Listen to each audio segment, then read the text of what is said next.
This news update is brought to you by... They ask us how we do it, how we outrun the world.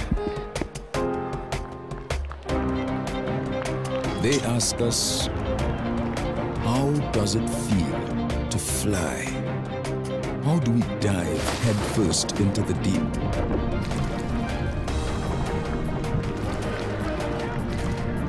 And emerge victorious.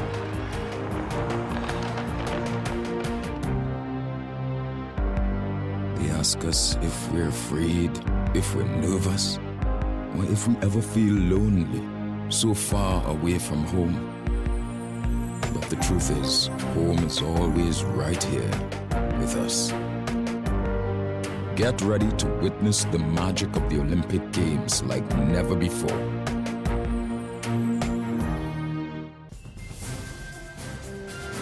This is the Barbados Today afternoon news update for Friday, August 19. Thank you for joining us. I am Mary Claire Williams. A St. Thomas family is in mourning after waking up to the news of the shooting death of their relative Jamar Grazette. The 26-year-old died after he was shot shortly after midnight last night on Hope Road, Orange Hill, St. James. That's not too far away from his Arch Hall St. Thomas home. His mother, Judy Ann Grazette, told Barbados Today she visited the scene of the incident, but is yet to be told what led to his shooting. She said she last saw her son yesterday morning before taking another son to orientation at the Samuel Jackman Prescott Polytechnic. Family members are describing the deceased as a quiet individual who maintained a bubbly personality. Very outspoken youngster. And to be honest, like my mother said, I still can't believe that he would have died by a gunshot. Honest to God. He was a bubbly person. Is your name? Sonia. Yes, please. Very How bubbly. do you feel about what you heard about what happened or how you found out? I found out my sister calling me. His mom? Yeah. But I'm not sure about all the details yet. Well, you know, he didn't deserve. No one deserves to die like that. No one. Opposition MP Kerrie Symmonds has knocked the government on the state of doing business in Barbados. Symmonds told Parliament last night that government is not paying enough attention to the number of obstacles faced by the public when trying to conduct business. And he says something needs to be done urgently to address the problem. What means even more to me is that the day-to-day frustration of the people I represent is seen when they go about their legitimate daily business. Beyond the investor coming to Barbados, or that we would want to come to Barbados, beyond the businessman, Mr. Speaker, the ordinary Barbadian born and bred, the man who brings in a car park at the airport and is told that he must go down to Warren's with the paperwork because the paperwork is to be processed down there. And it takes 4 or 5 hours waiting down in Warren's to be told, come back the next day, sir.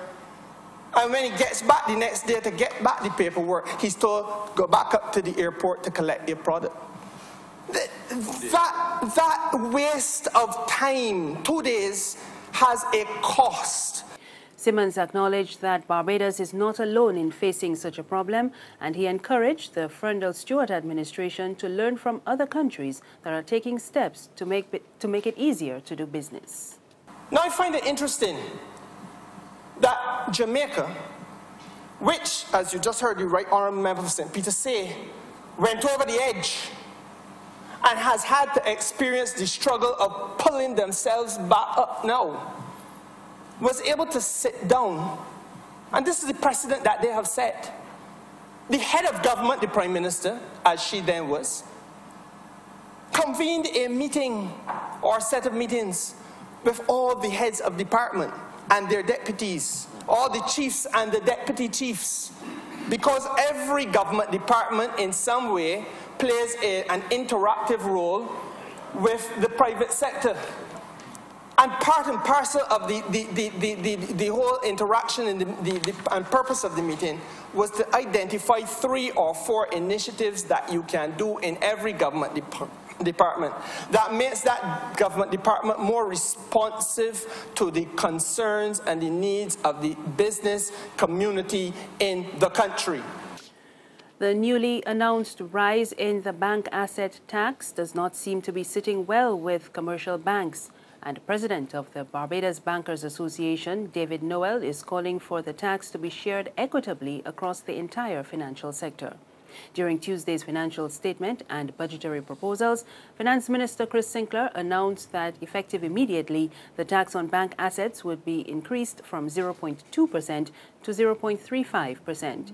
Industry officials are to meet to discuss the matter, and Noel told Barbados Today while commercial banks have a role to play in helping to grow the economy, government should be engaged in more aggressive efforts to reduce its expenses and improve efficiency. Sports now, U.S. Olympic swimmer Ryan Lochte has apologized for his behavior in Brazil. Lochte had claimed that he and his fellow swimmers had been robbed at a petrol station. But CCTV footage contradicted his story, showing that the men had vandalized the petrol station after partying. Lochte tweeted that he should have been more responsible in how he handled himself, and he is sorry. He added that he had waited to issue the statement until it was clear that his teammates would be returning to the U.S. Rio's mayor accepted the apologies, saying his only emotion towards them is pity and contempt. There's regional and international news after this short break. Secure your future, be financially strong. Since 1983, we have been there for you. A smart range of products, great tax benefits. We're the solution to your hopes and your dreams. The Barbados Workers Union Cooperative Credit Union. The Barbados Workers Union Cooperative Credit Union. Humble beginnings to smart loans, smart savings. Save smart and borrow smarter. That's the move for me. Stability, prosperity. We're the solution to your hopes and your dreams.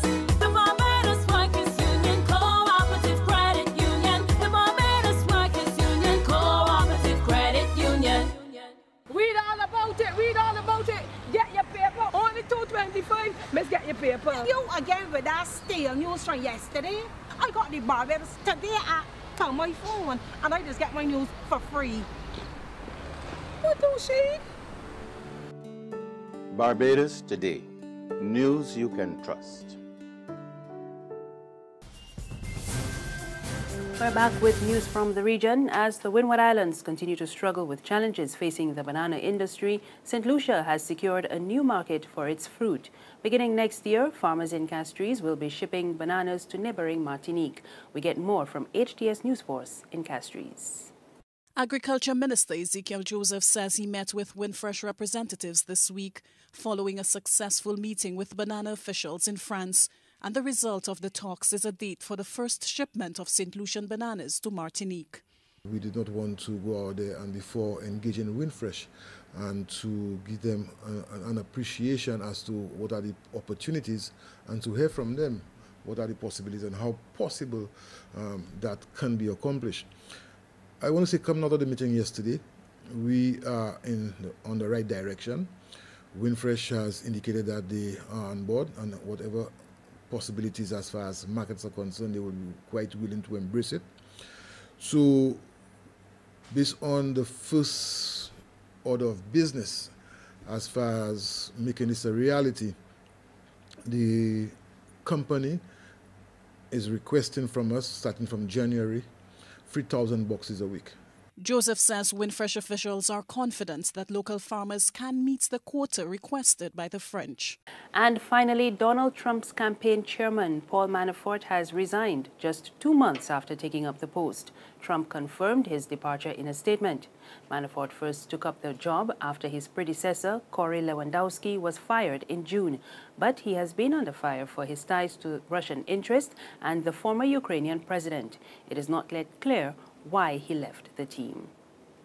That's news this afternoon. Remember, there's more on our website, www.barbadostoday.bb. You can also subscribe to our e-paper, email updates, and like us on Facebook. We're on Izumi Media in bus terminals and Screenplay at supermarkets and gas stations near you. Or you can tune into Channel 99 on Flow TV or Mix 96.9 FM for more news and sports. I am Mary Claire Williams. Good afternoon.